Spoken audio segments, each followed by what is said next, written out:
Brazil's Independence Day in Rio de Janeiro. An opportunity to mark 200 years since the founding of this republic. The military was on show. The yellow and green colours of the Brazilian flag were everywhere.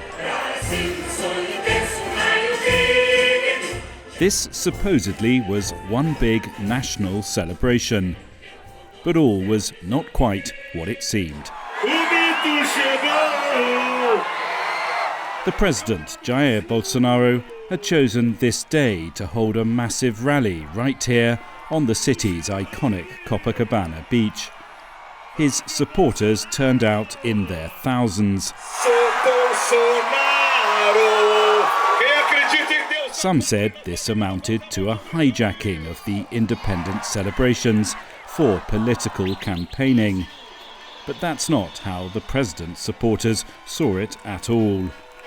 They have no problem with this merging of nationalism and politics, because they're convinced that this man, the one they call the legend, is the savior of the country.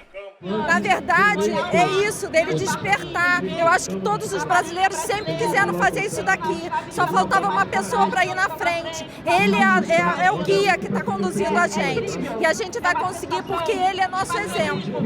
O coração dele é tão brasileiro quanto todos aqui. That is the reason that everybody is here, to show to the world that we are a great country and we will do the best for our country. Mas o seu presidente é cristão! The fervour here is genuine, but it also raises a problem.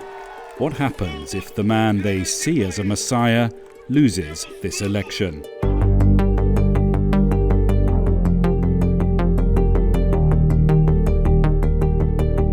This has been a presidential campaign unlike any Brazil has seen before. On the one side, Bolsonaro, supported by the religious right, he's pro-gun, anti-abortion, and has been broadly dismissive of a range of global threats, from the COVID-19 pandemic to climate change.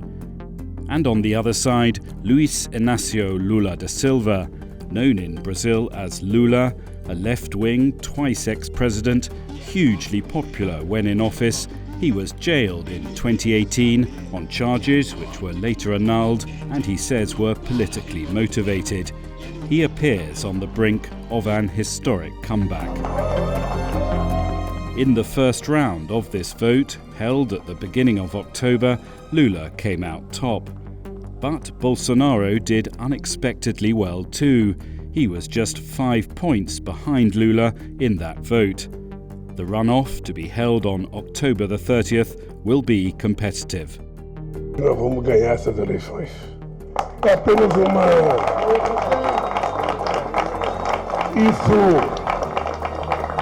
Isso para nós é apenas uma prorrogação.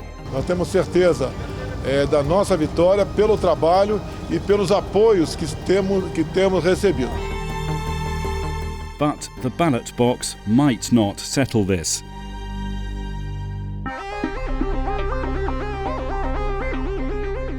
Bolsonaro has been hinting that if he loses, he may not go quietly. He has cast doubts on the reliability of the country's voting machines without producing evidence. Some warn that these are not empty threats.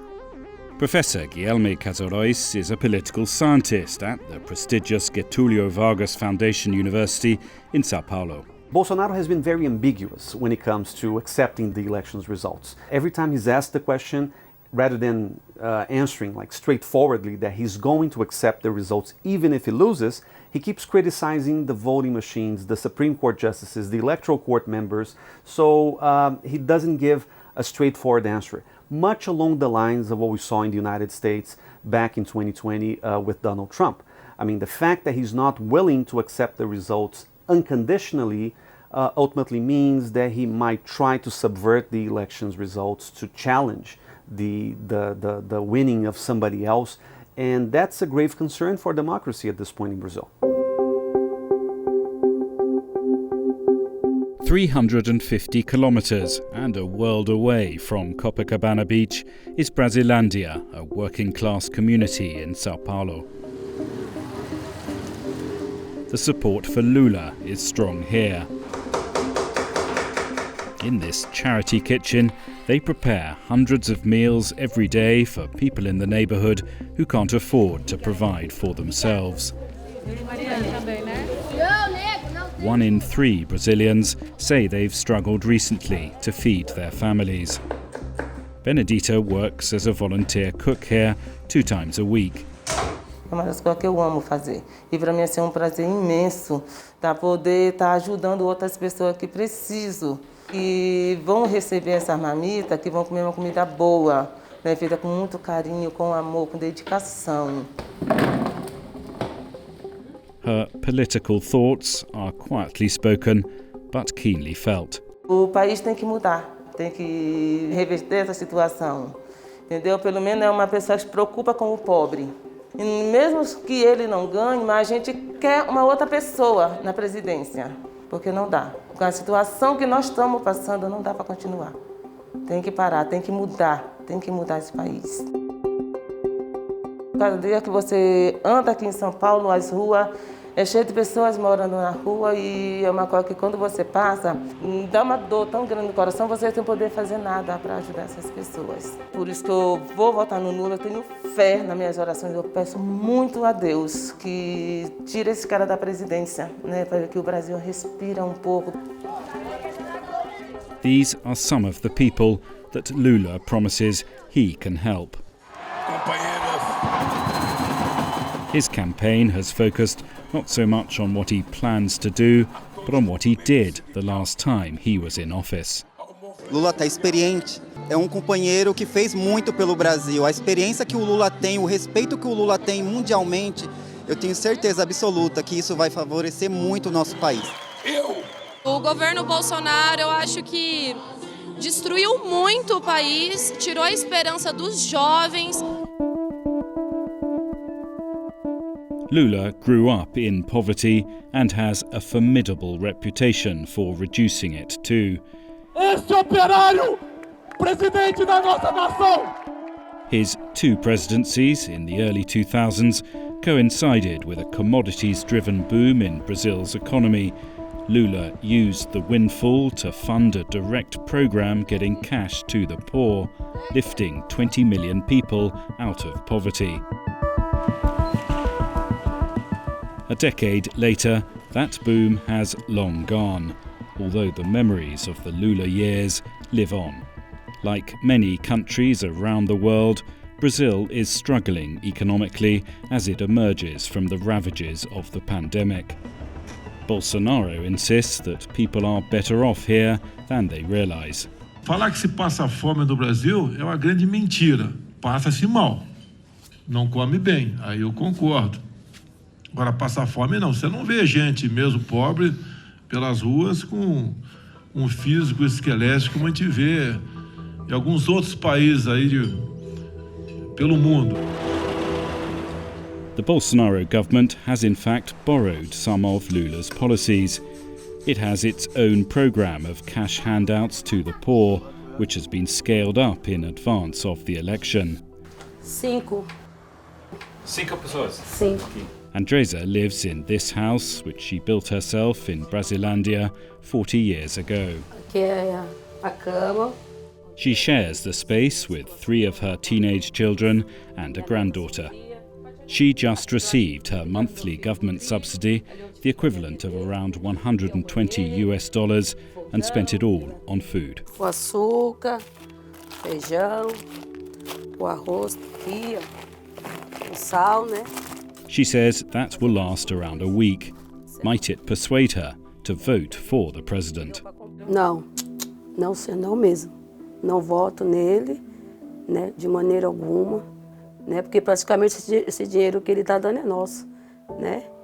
Então o que ele fez não é mais do que obrigação, né? Mas se falar para mim votar porque ele deu, de jeito nenhum, negativo.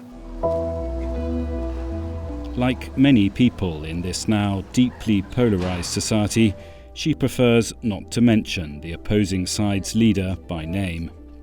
In fact, she's quite sure that no one she knows supports the president. Não. Que eu saiba, não conversei com nenhum ainda. Mas também eu nem quero falar. Com essas pessoas que é bolsonarista, nem converso. Porque houve muita gente. But mention Lula and it's a different story. She's keen to talk. Na época do Lula, né? As creches eram boas, tinha o leve leite, né? Tinha várias coisas, o bilhete único. She's already planning a party for his victory. Ah, vamos gritar bastante, né? Agora é Lula! Agora é Lula! Ô Bolsonaro, cadê você? But of course, there's equal enthusiasm on the other side, which has its own hero too. Ele vai salvar não só o Brasil, como o planeta! É ele! É o mito! And perhaps that tells us something about this country. Do leaders shape a nation, or does a nation shape its leaders? Brazil is always searching for leaders who can save the country, like savior-like leaders, messianic kind of leaders. And Lula has played this role for a long time. And Bolsonaro is trying to replace Lula, of course, on the right side of the spectrum. But I think that they are very similar in the way they address people's problems on this very charismatic and personalistic approach to things. The problem is, there's only room for one Messiah in any nation. And soon Brazil will know which one it's chosen.